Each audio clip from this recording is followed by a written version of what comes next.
Bonjour à tous pour ce nouvel épisode des tutos de Polymédia, des capsules enregistrées destinées à optimiser votre utilisation de Polymédia, la plateforme de veille d'IPC.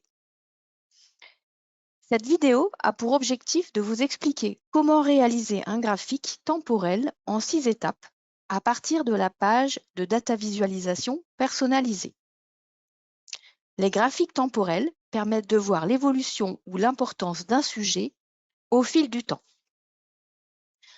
Avant de démarrer, n'oubliez pas que les fonctionnalités générales disponibles pour l'ensemble du module de data visualisation personnalisée ont été détaillées dans un précédent tuto disponible en replay.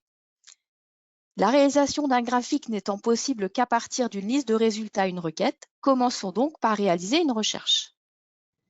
Donc, on va par exemple s'intéresser à la fabrication additive en utilisant le tag fabrication additive et en rajoutant un critère de date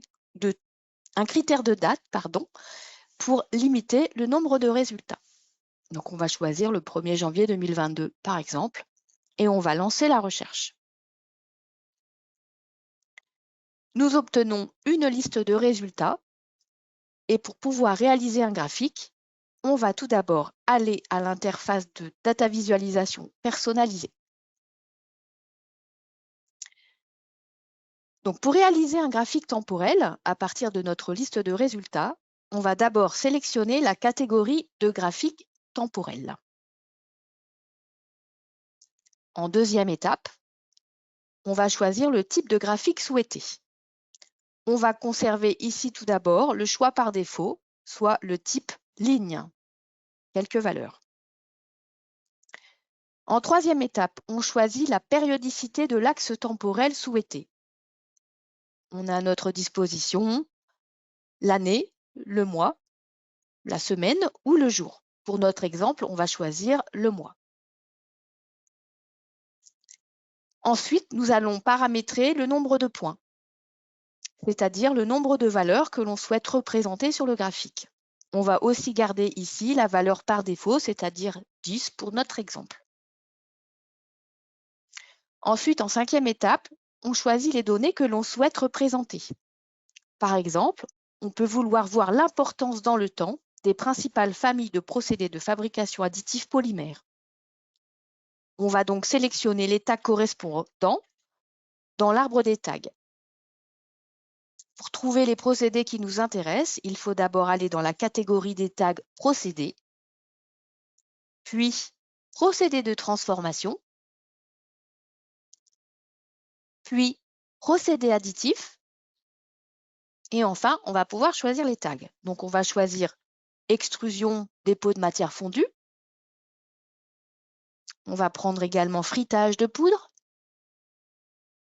photopolymérisation, projection de matière et par exemple projection de liant. Quand on a terminé, on clique sur le bouton Sélectionner. Il ne reste plus alors qu'à générer le graphique en sixième étape avec le bouton placé sous le formulaire de paramétrage.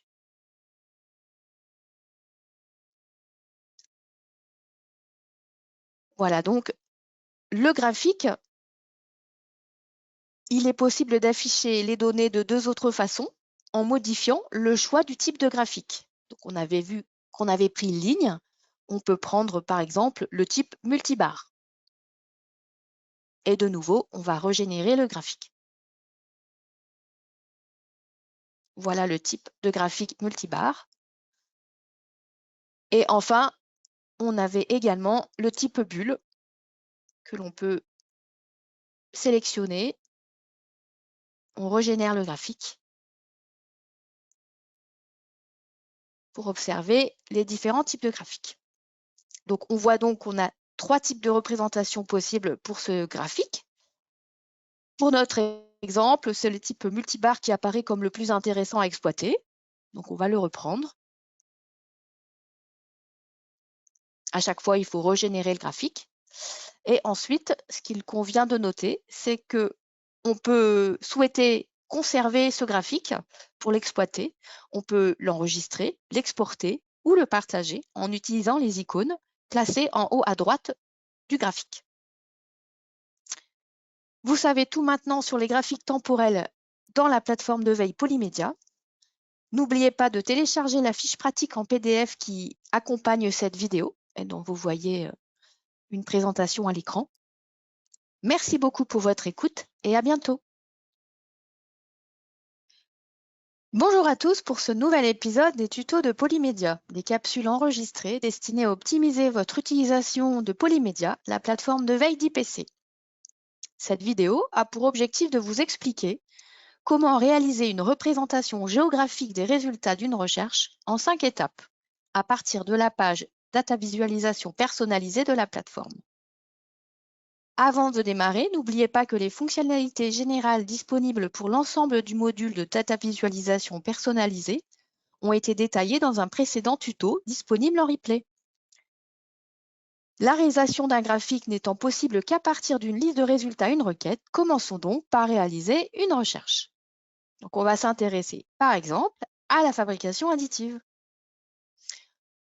On lance une recherche à partir du tag fabrication additive en y associant un critère de date, par exemple, à partir du 1er janvier 2022. Et on va lancer la recherche. Nous obtenons une liste de résultats et pour pouvoir paramétrer un graphique, nous devons nous rendre à la page Data Visualisation personnalisée pour atteindre donc le paramétrage. Pour obtenir une représentation géographique des résultats que nous avons obtenus, en première étape, nous allons choisir la catégorie géographique. Puis, en deuxième étape, on choisit le type de carte qui nous intéresse, soit la carte vectorielle ou la carte de type Google Maps. Choisissons d'abord la carte de type vectorielle. Pardon.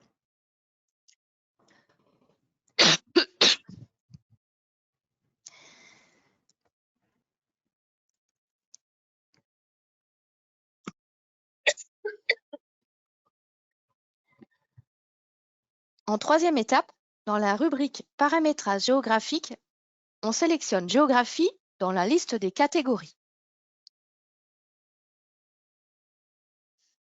Voilà, il faut ensuite choisir la carte que l'on souhaite afficher.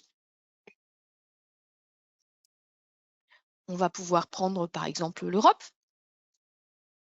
Il ne reste plus qu'à générer le graphique en sixième étape avec le bouton Placer sous le formulaire. Donc voilà la carte qui s'affiche. Il est possible donc de générer un autre graphique en sélectionnant le type Google Maps. De nouveau, on va sélectionner le type géographie dans la liste des catégories.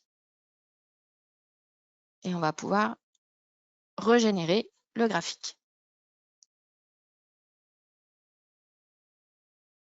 Voilà une carte géographique de type Google Maps. Donc, il est possible de zoomer et de dézoomer sur la carte à l'aide de la touche CTRL et de la molette de défilement de la souris. Vous pouvez également filtrer les résultats en cliquant sur les points représentés sur la carte. Par exemple, on pourrait filtrer sur l'Allemagne pour obtenir les articles qui traitent de la fabrication additive en Allemagne. Vous êtes maintenant fin prêt pour réaliser des cartographies et des cartes géographiques des résultats de vos propres recherches dans Polymédia. N'oubliez pas de télécharger la fiche pratique qui accompagne cette vidéo. Merci beaucoup pour votre écoute et à bientôt. Bonjour à tous pour ce nouvel épisode des tutos de Polymédia, des capsules enregistrées destinées à optimiser votre utilisation de Polymédia, la plateforme de veille d'IPC. Cette vidéo a pour objectif de vous expliquer comment réaliser un graphique de répartition des résultats d'une recherche en 4 étapes à partir de la page de Data Visualisation personnalisée. Avant de démarrer, n'oubliez pas que les fonctionnalités générales disponibles pour l'ensemble du module de Data Visualisation personnalisée ont été détaillées dans un précédent tuto disponible en replay. La réalisation d'un graphique n'étant possible qu'à partir d'une liste de résultats à une requête, commençons par réaliser une recherche. Donc, on va s'intéresser à la fabrication additive en lançant une recherche avec le tag « Fabrication additive » ainsi qu'un critère de date, le 1er janvier 2022 par exemple, pour limiter le nombre de résultats. Donc, on lance la recherche.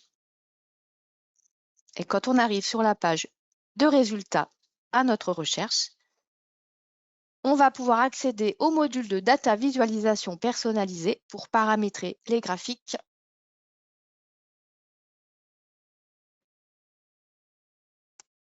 Alors, pour paramétrer notre graphique de répartition, en première étape, on va choisir la catégorie répartition, qui est la catégorie de graphique sélectionnée par défaut à l'affichage de la page de DataVis personnalisée.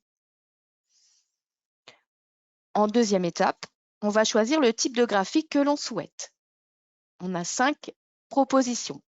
Des graphiques de type camembert, de type barre verticale, de type barre horizontale, de type donut ou de type répartition polaire. On va choisir par exemple le type barre horizontale. En troisième étape, on va choisir les données des séries que l'on va souhaiter représenter sur le graphique. Par exemple, on peut vouloir savoir quels sont les principaux marchés d'application de la fabrication additive. On va donc choisir dans l'arbre des tags les différents marchés. Par exemple, on va sélectionner bâtiments et construction, biens de consommation, électricité électronique, énergie, médical, dispositifs médicaux, sport et loisirs. Et puis, on va chercher des marchés dans les transports avec l'aéronautique, l'aérospatiale, l'automobile et le ferroviaire. Une fois que nous avons tous les tags souhaités, on clique sur le bouton sélectionner comme on vient de le faire pour qu'il s'affiche en données des séries. Il n'y a plus ensuite qu'à générer le graphique. Voilà donc ce que donne ce graphique de répartition de type barre horizontale. Si cette représentation graphique ne vous convient pas, il est tout à fait possible de le modifier en sélectionnant un autre type et en régénérant de nouveau le graphique. Donc, par exemple, on peut choisir le type barre verticale. Et on va régénérer le graphique sans avoir besoin de resélectionner les tags. On va faire un troisième exemple avec le type répartition polaire. Donc, on régénère le graphique. Donc, ce type de graphique en répartition polaire peut être intéressant car ce graphique est interactif. Il est possible donc de manipuler les données en désélectionnant ou resélectionnant les concepts choisis.